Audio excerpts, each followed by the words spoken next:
veus, els Mossos d'Esquadra alerten d'una nova modalitat d'atracament a domicilis. El modus operandi dels lladres és el següent.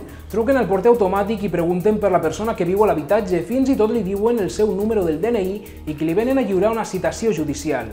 La víctima afirma que sí, que és ella la persona per la que pregunten. Estranyada de rebre una citació judicial, la víctima li diu al lladre que no pot ser, que es deu tractar d'un error, al que els delinqüents responen alguna cosa així com «obri la porta o tindrà seriosos problemes amb la justícia».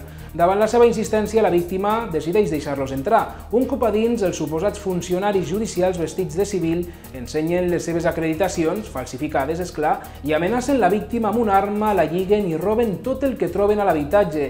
Els delinqüents obtenen les dades de les persones a les que volen atracar a través dels censos electorals. D'aquesta manera aconsegueixen els números del DNI. Tot i que els Mossos d'Esquadra encara no tenen constància de cap denúncia relacionada amb aquesta nova modalitat de robatori, recomanen extremar les precaucions i no obrir la porta a persones desconegudes i que davant el dubte es truqui al telèfon d'emergències 112.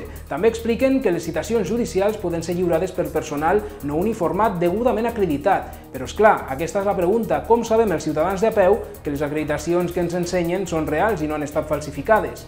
Bé, sigui com sigui, caldrà tenir els ulls ben oberts i sempre que dubtem, truquem al 112.